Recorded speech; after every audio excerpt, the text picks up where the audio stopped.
attacker identified that there is an important application on this compromised machine. Let us say he gained access to this Kali Linux, right? And he identified that there is a binary on this particular machine which is doing some kind of wonderful job.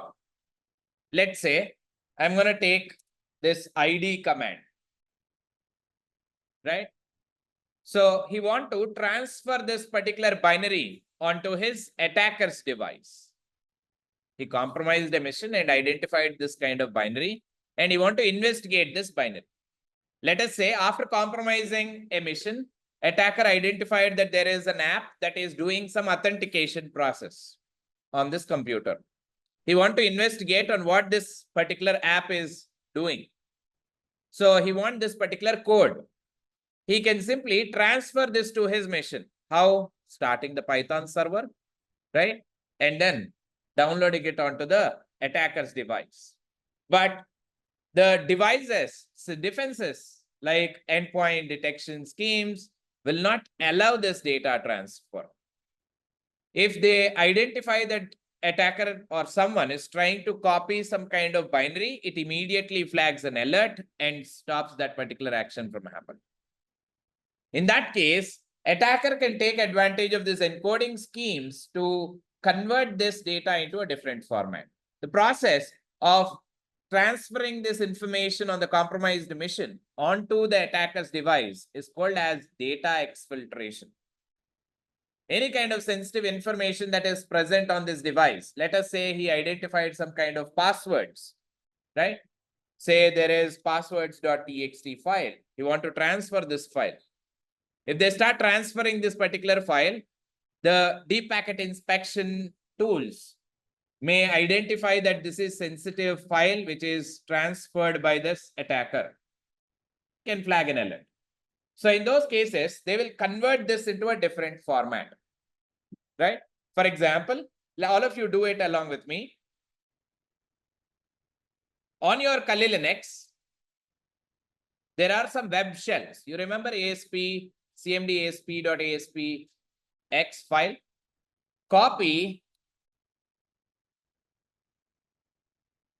that file onto your desktop. User share web shells ASPX cmd asp.aspx onto the desktop.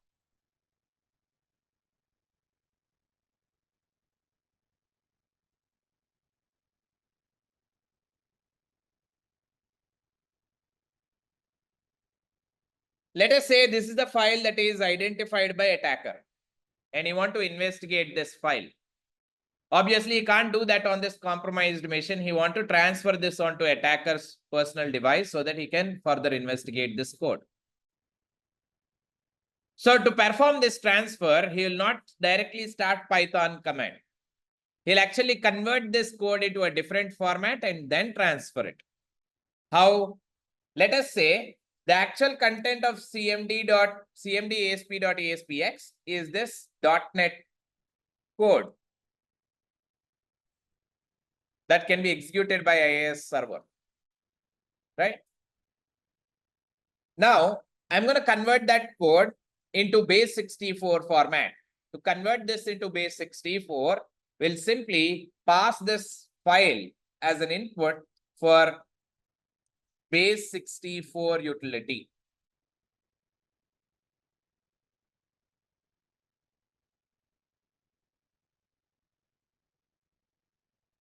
Now, this is the actual content of that .NET code, but in a base 64 format. Now, the defenses will not be able to understand what is this particular code. So he can easily transfer this, right? Any kind of defense or detection scheme will work based on certain parameters. For example, if the file contains this .aspx as an extension, then it treats that as a malicious file.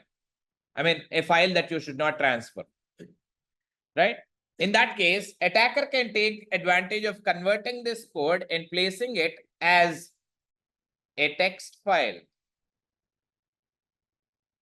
Now, the content of this loot.txt is nothing but the actual code that is present in cmd asp.aspx.